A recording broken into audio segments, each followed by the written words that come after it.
السلام علیکم ورحمۃ اللہ وبرکاتہ۔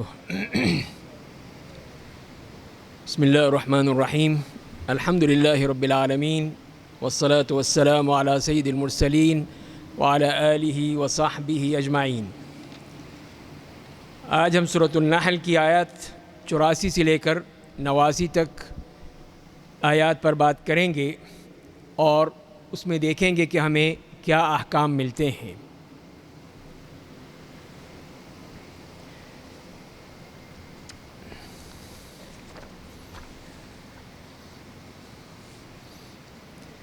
تو ان آیات میں جو قیامت کا ایک منظر پیش کیا گیا ہے، حشر کے مقام پر ان لوگوں کے لیے، خاص طور پہ وہ لوگ جو کہ اس دنیا میں اللہ تعالیٰ کے احکام کی نافرمانی کرتے رہے، اللہ تعالیٰ کے احکام کی سرتابی کرتے رہے، مخالف تھے، شرک کرتے تھے، کفر کرتے تھے۔ تو پہلی آیت میں فرمایا گیا اعوذ باللہ من الشیطان الرجیم وَيَوْمَ نَبْعَثُ مِنْ كُلِّ أُمَّةٍ شَهِيدًا ثُمَّ لَا يُؤْذَنُ لِلَّذِينَ كَفَرُوا وَلَا هُمْ يُسْتَعْتَبُونَ، اور جس دن ہم ہر امت میں سے گواہ کھڑا کریں گے، پھر کافروں کو نہ اجازت دی جائے گی اور نہ ان سے توبہ کرنے کو کہا جائے گا۔ تو یہ قیامت کے دن ہر امت اللہ کے سامنے پیش ہوگی۔ یہی وہ پیشی ہے، یہی وہ حاضری ہے جس میں ہر شخص نے پیش ہونا ہے، کوئی اس سے مستثنیٰ نہیں ہے۔ اور پھر ہر امت کے جو نبی ہیں وہ ان پر گواہ بنا دیے جائیں گے، وہ گواہی دیں گے۔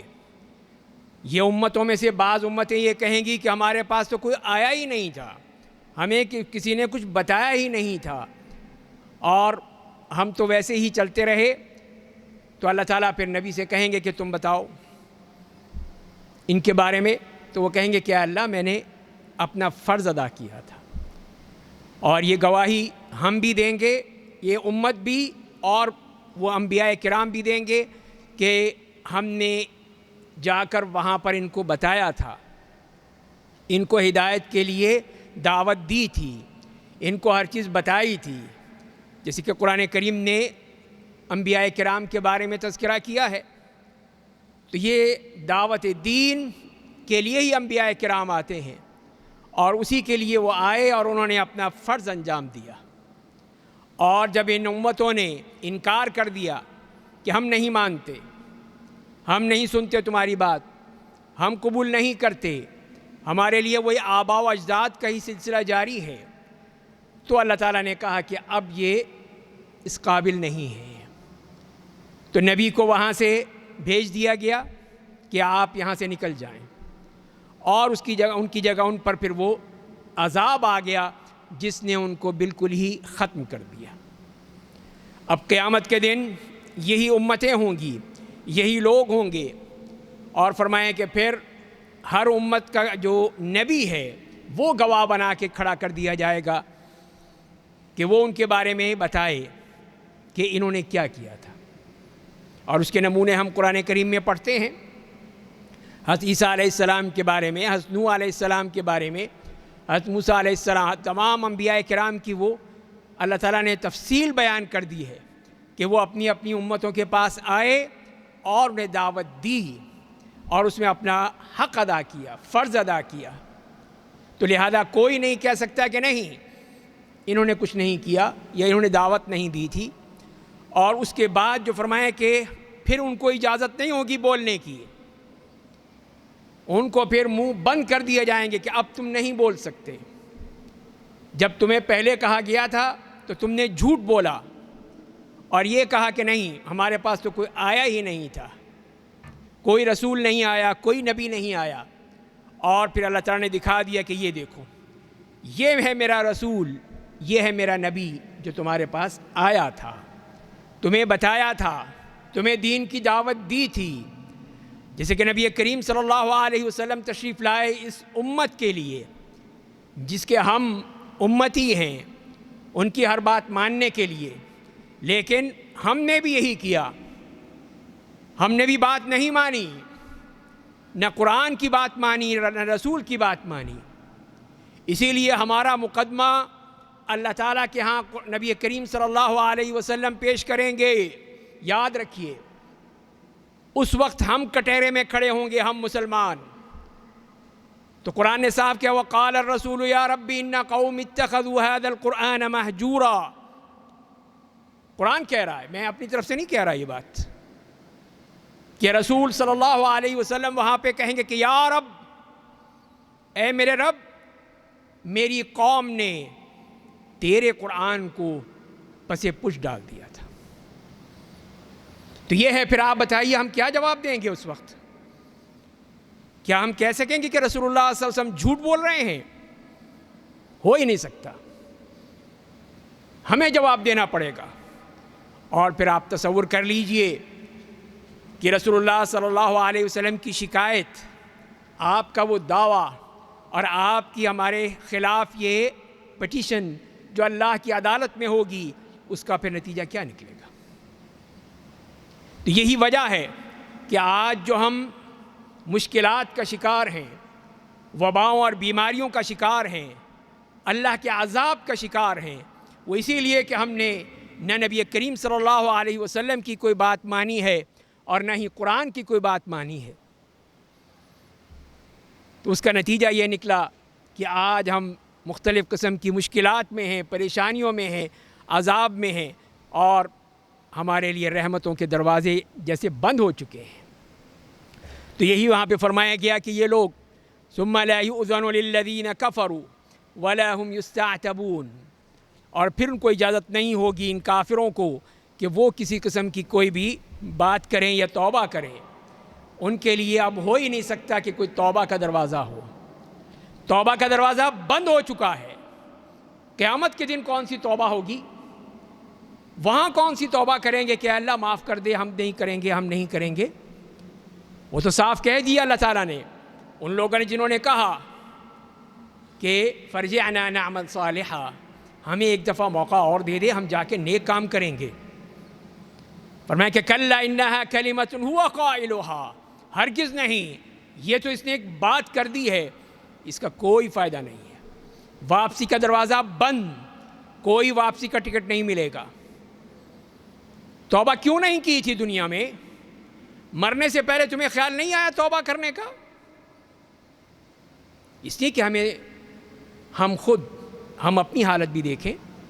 روزانہ اپنے ہاتھوں سے اپنے عزیز و اقارب کو دفن کرتے ہیں، قبرستان لے جاتے ہیں، نماز جنازہ پڑھتے ہیں اور اس کے بعد دفن کرتے ہیں، لیکن اپنے بارے میں احساس نہیں ہوتا کہ ایک دن ہم نے بھی مرنا ہے، ایک دن ہم نے بھی اسی طرح چارپائی پہ آنا ہے قبرستان، ہمارا بھی جنازہ پڑھایا جائے گا، ہمیں بھی اسی طرح دفن کیا جائے گا. ہمیں اس کا احساس نہیں ہے، اسی لیے ہم توبہ نہیں کرتے. اللہ نے توبہ کا دروازہ کھول دیا ہے، ہمارے لیے کھلا ہوا ہے ہمارے لیے. وہ دو ہی حالتوں میں بند ہوتا ہے. ایک وہ حالت جب کہ انسان کی موت آ جاتی ہے، دروازہ بند ہو جاتا ہے، کہ جب روح نکلنے والی ہوتی ہے، جسم سے نکلنے والی، اس وقت وہ توبہ کا دروازہ بند. اور دوسرا دروازہ وہ ہے جو قیامت کے دن بند ہو جائے گا. پھر نہ کسی کا ایمان قبول ہوگا، نہ کسی کی توبہ قبول ہوگی، اس لیے کہ اب دنیا ختم ہو چکی ہے. تو اس توبہ کے دروازے سے پہلے جب کہ وہ کھلا ہوا ہے، ہر انسان کے لیے کھلا ہوا ہے کہ اپنے مرنے سے پہلے وہ توبہ کر لے، ورنہ وہاں موقع نہیں ملے گا. وہاں وہ یہ کہتا رہے گا کہ مجھے ایک موقع اور مل جائے. اپنے سامنے وہ دیکھ رہا ہے جہنم کو، دوزخ کو، سب اس کے سامنے ہے، اور پھر وہ یہی کہتا ہے کہ کاش میں یہ کر لیتا، کاش میں وہ کر لیتا، کاش میں توبہ کر لیتا، کاش میں ایمان لے آتا، کاش میں ان کی بات مان لیتا. تو اب اس حسرتوں اس کا کوئی فائدہ نہیں، ان تمناؤں کا کوئی فائدہ نہیں ہے. یہ حسرتیں ہی رہ جائیں گی اور انسان کچھ نہیں کر سکے گا. اس لیے کہ فیصلہ اب اللہ کا ہے. اللہ تعالیٰ فیصلہ کریں گے کہ تم نے میری نبی کی بات نہیں مانی، تم نے میرے قرآن کو نہیں مانا، پس پش ڈال دیا، تو اب فیصلہ میں کروں گا. تو پھر اللہ تعالیٰ فیصلہ فرمائیں گے ان لوگوں کے لیے جنہوں نے نہ قرآن پر عمل کیا، نہ رسول اللہ صلی اللہ علیہ وسلم کی ہدایات پر عمل کیا، اس لیے کہ اب وہاں پر توبہ کا دروازہ بند ہو چکا ہے۔ تو لہذا وہ تو آخرت ہے جو دار عمل نہیں ہے، دار جزا ہے، وہاں پہ اب جزا ملے گی، سزا ملے گی، وہاں فیصلہ ہو جائے گا۔ تو یہ ہے اللہ کی طرف سے اعلان کہ ان کافروں نے، ان مشرکوں نے جو میرے نبی کے خلاف سازشیں کیں، انکار کیا، اب اس دنیا میں، اب اس حشر میں ان کے لیے اب کچھ نہیں ہے، اس لیے کہ ان کے اوپر گواہی آ چکی ہے، ان کے اوپر یہ گواہ قائم ہو چکے ہیں، اب اس کا کوئی فائدہ نہیں ہے۔ فرمائیں کہ وَإِذَا رَأَى الَّذِينَ ظَلَمُوا الْعَذَابَ فَلَا يُخَفَّفُ عَنْهُمْ وَلَا هُمْ يُنظَرُونَ، اور جب یہ ظالم عذاب دیکھ لیں گے پھر نہ تو ان سے ہلکا کیا جائے گا اور نہ ہی ان کو کوئی ڈھیل دی جائے گی۔ تو سامنے دیکھ لیں گے کہ جہنم پوری طرح اپنی ہولناکیوں کے ساتھ، اپنی سختیوں کے ساتھ کس طرح وہ آگ بھڑک رہی ہے، جس کے سامنے دنیا کی آگ تو کچھ بھی نہیں ہے۔ وہ آگ جو پتہ نہیں کتنے سال دہکائی گئی، وہ آگ اپنے سامنے دیکھیں گے۔ تو فرمایا کہ اس وقت اب وہ تلاش کریں گے، جیسے یہاں پر ہوتا ہے دنیا میں کہ آپ کو نیب پکڑ لے یا پولیس پکڑ لے یا اور کوئی مسئلہ آ جائے آپ کے پاس، تو اب بھاگتے ہیں، کہیں وکیلوں کو جا رہے ہیں، کہیں اور بھاگ رہے ہیں، کوئی سفارشیں تلاش کر رہے ہیں، کہیں سے کچھ ٹیلی فون کروا رہے ہیں۔ تو فرمایا کہ وہاں پر یہ نہیں ہوگا، وہاں پہ یہ بات نہیں چلے گی کہ فلاں کے رقہ لے آؤں، فلاں کا میں پرچی لے آؤں، فلاں سے فون کروا لوں، فلاں سے سفارش کروا لوں، نہیں۔ فَلَا يُخَفَّفُ عَنْهُمْ، ابھی عذاب ان کو بھگتنا ہوگا، ان کافروں کو اور ان مشرکوں کو، اس لیے کہ اب کوئی راستہ نہیں ہے، بچنے کے راستے بند ہو چکے۔ اب یہاں سے کہاں بھاگ کر جائیں گے؟ کس کے پاس جائیں گے؟ کس سے مانگیں گے؟ تو فرمایا کہ فَلَا يُخَفَّفُ عَنْهُمْ، تو ان کافروں اور مشرکوں کے لیے عذاب میں تخفیف نہیں ہوگی، اور نہ ہی کوئی مہلت دی جائے گی کہ نہیں چلو بعد میں دیکھ لیں گے، نہیں، فیصلہ فوراً فیصلہ ہوگا۔ وہ سریع الحساب ہے، فوراً فیصلہ کر دیتا ہے، لیکن اس کی تنفیذ وہ جب چاہے کرے۔ دنیا میں بھی جو کر رہے ہیں، جو بھی ظلم کر رہے ہیں، زیادتیاں کر رہے ہیں، ان کا بھی حساب اللہ تعالیٰ نے کر دیا ہے، لیکن اس کا نفاذ کب ہوگا؟ جب اس کی مرضی ہوگی، جب چاہے پکڑ لے گا، اور اس کی پکڑ ایسی ہوتی ہے کہ اس سے کوئی جان نہیں چھوٹتی، پھر اس سے کوئی بچ نہیں سکتا۔ وہ ایسی پکڑ ہوتی ہے کہ پھر کہیں بھاگنے کے لیے جگہ بھی نہیں ملتی ہے۔ تو فرمایا کہ یہ لوگ پھر چاہے جو مرضی کر لیں، جتنی ہی سفارشیں تلاش کر لیں، ان کا کوئی فائدہ نہیں ہوگا، نہ کوئی تخفیف ہے، نہ کوئی مہلت ہے۔ فرمایا کہ وَإِذَا رَأَى الَّذِينَ أَشْرَكُوا شُرَكَاءَهُمْ قَالُوا رَبَّنَا هَؤُلَاءِ شُرَكَاؤُنَا الَّذِينَ كُنَّا نَدْعُو مِن دُونِكَ فَأَلْقَوْا إِلَيْهِمُ الْقَوْلَ إِنَّكُمْ لَكَاذِبُونَ، اور جب مشرکین اپنے شریکوں کو دیکھ لیں گے تو کہیں گے کہ اے ہمارے پروردگار، یہی ہیں ہمارے وہ شریک، یہی ہیں جن کی ہم پوجا کرتے تھے، یہی ہیں جن کے آگے ہم اپنے سجدہ کرتے تھے، اپنا ماتھا ٹیکتے تھے، جنہیں ہم تجھے چھوڑ کر ان کو پکارا کرتے تھے۔ تو وہ انہیں جواب دیں گے تم بالکل جھوٹے ہو، صاف انکار۔ نہ کوئی سفارش ملی، نہ کوئی ٹیلی فون ہوا، نہ کوئی رقہ ملا، نہ کوئی پرچی ملی، جن پر تکیہ تھا وہ بھی ہوا دینے لگے۔ انہوں نے صاف کر دیا نہیں نہیں، سب جھوٹ بول رہے ہیں یہ لوگ، کچھ نہیں ہے، ہم کچھ نہیں کر سکتے اب تمہارا۔ دنیا میں تو ان کے پیچھے بھاگتے رہے، زندہ باد مردہ باد کرتے رہے ان کے پیچھے، وہاں اب کوئی کام نہیں آئے گا، کوئی فائدہ نہیں ہوگا۔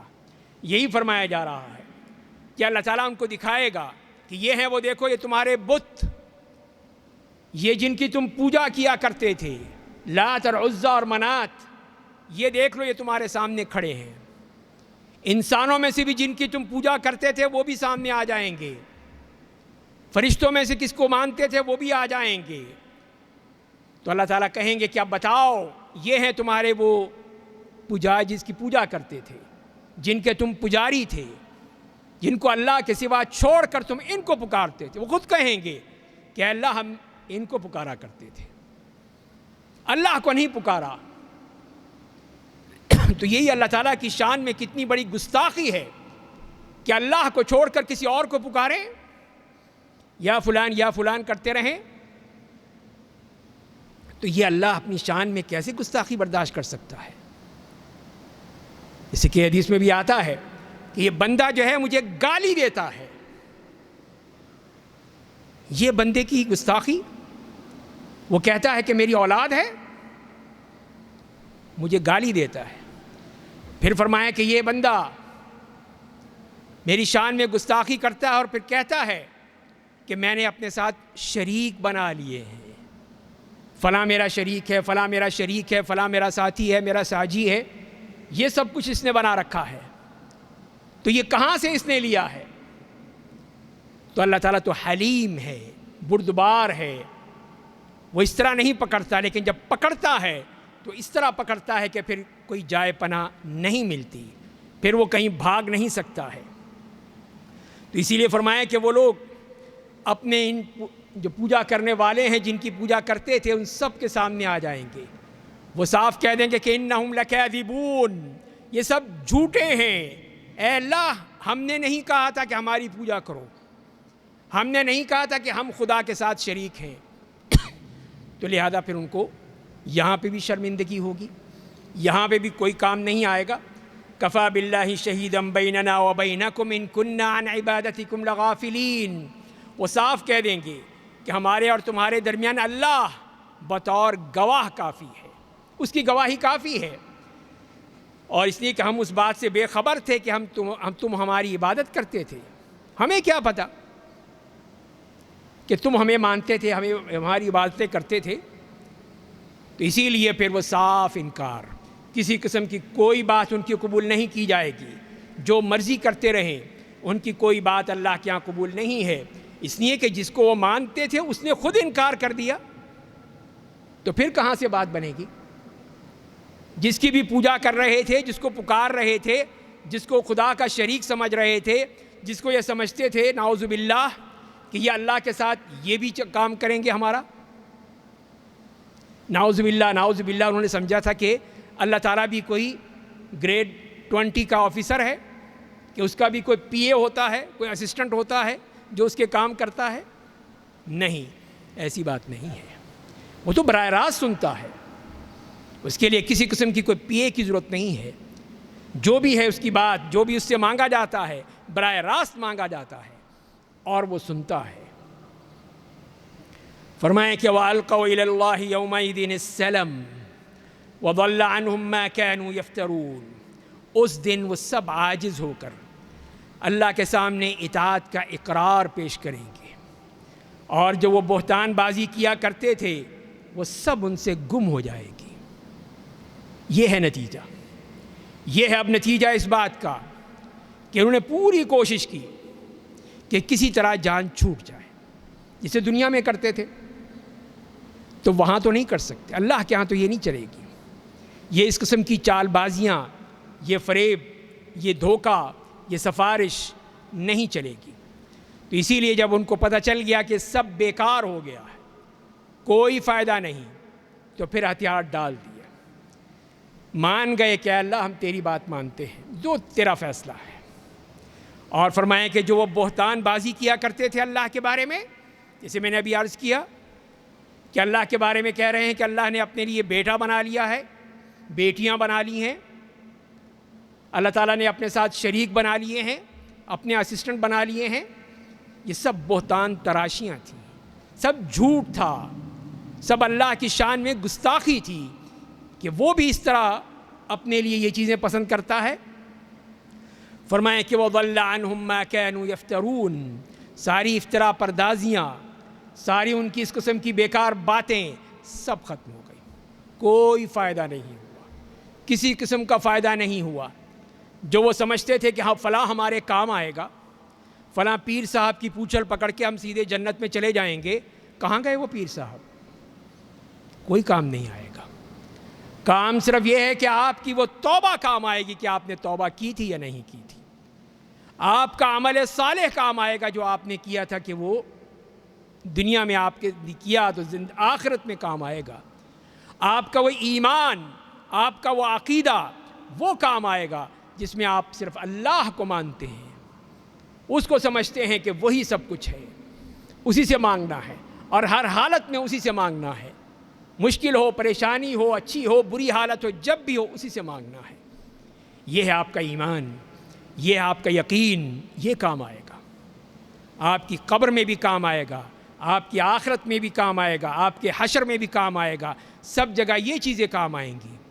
اور جن کے پیچھے بھاگتے رہے کہ یہ ہمارے کام کر دیں گے، وہ سب انکار کر دیں گے، نہیں ہم کچھ نہیں کر سکتے، ہمارے ہاتھ میں کچھ نہیں ہے۔ تو پھر بتائیے کیا فائدہ ہوگا؟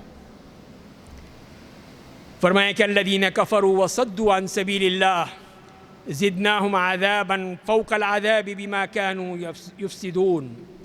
جن لوگوں نے کفر کیا، اللہ کے راہ سے روکا، ہم انہیں عذاب پر عذاب بڑھاتے چلے جائیں گے، یہ بدلہ ہوگا ان کی فتنہ پردازیوں کا۔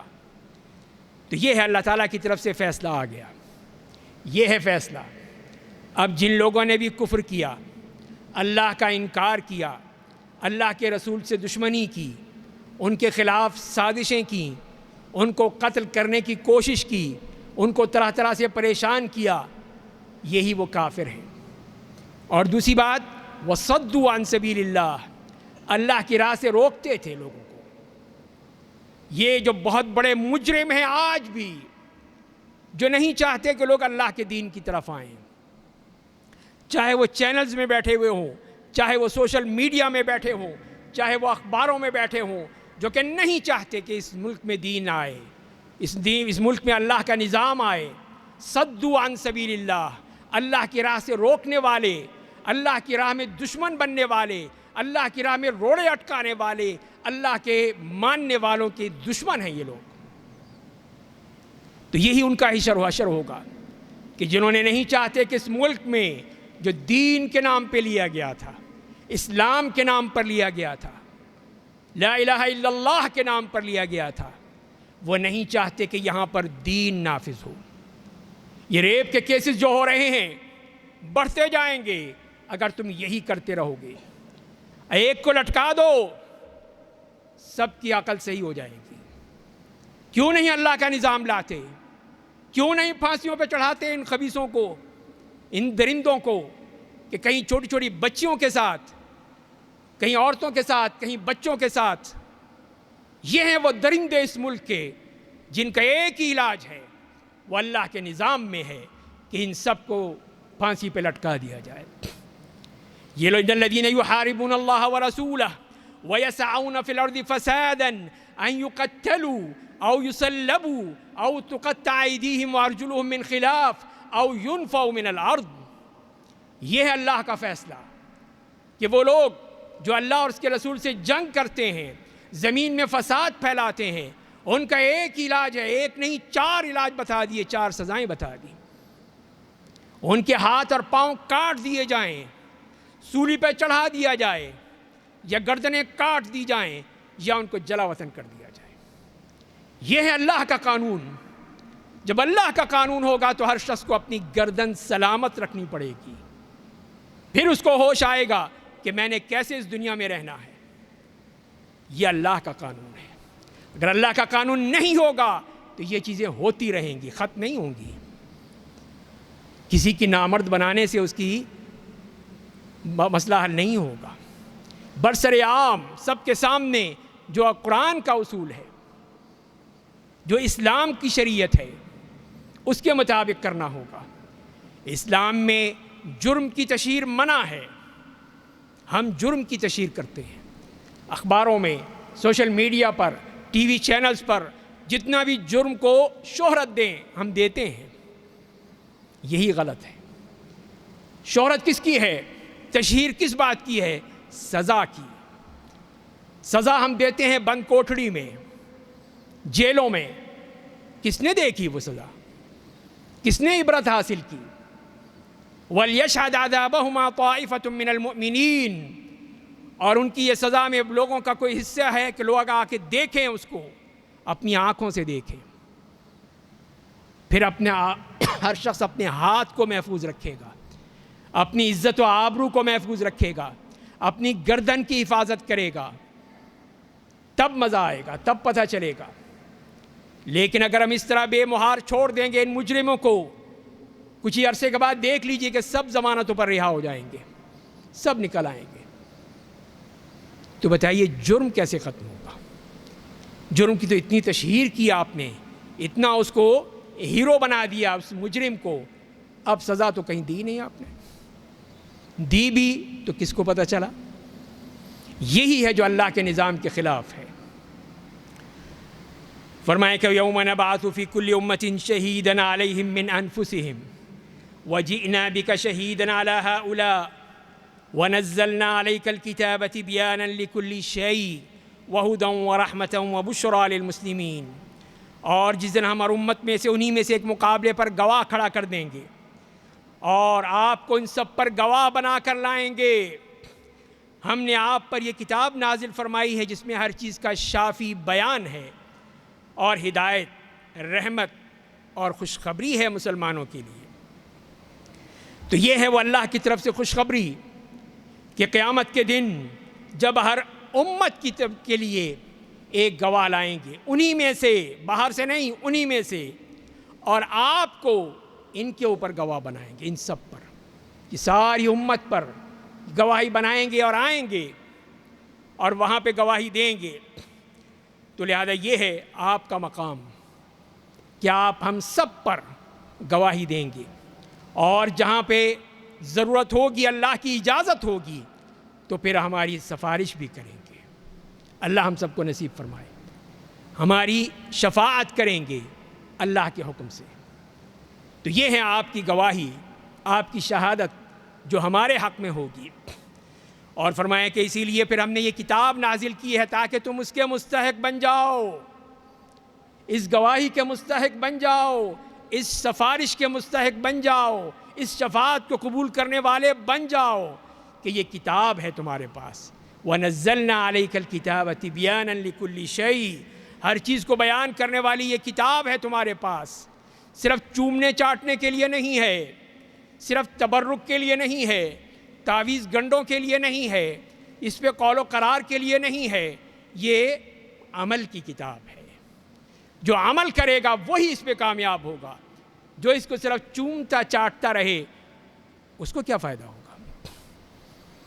یہ ہے اصل چیز جو قرآن کہہ رہا ہے کہ یہ عمل کی کتاب ہے، اس پر عمل کرو، یہ ہدایت ہے تمہارے لیے، یہ رحمت ہے تمہارے لیے، یہ بشارت ہے تمہارے لیے. تو یہ تو اس کتاب کے مناقب ہیں، فضائل ہیں. لیکن ہم نے یہی سمجھا ہوا ہے کہ بس اس کو چوم لو، چاٹ لو، پھر سب سے اوپر رکھ دو کہ ہمارا ہاتھ بھی نہ پہنچے. پھر جب ہم نے یہ قرآن کو اس حالت میں رکھا ہے تو یہی تو ہے پھر کہ نبی کریم صلی اللہ علیہ وسلم ہماری شکایت کر دیں گے، اللہ کے حضور ہماری شکایت ہو جائے گی. یہ لوگ قرآن پہ عمل کرنے والے نہیں تھے، بس یہ پش ڈال دیا، تو پھر اللہ کا فیصلہ آ جائے گا. اللہ تعالی ہمیں عمل کرنے کی توفیق عطا فرمائے اور ہمیں اپنے دین کی طرف رجوع کرنے کی توفیق عطا فرمائے، قرآن کریم پر عمل کرنے کی توفیق عطا فرمائے. وآخر دعوانا ان الحمد للہ رب العالمین.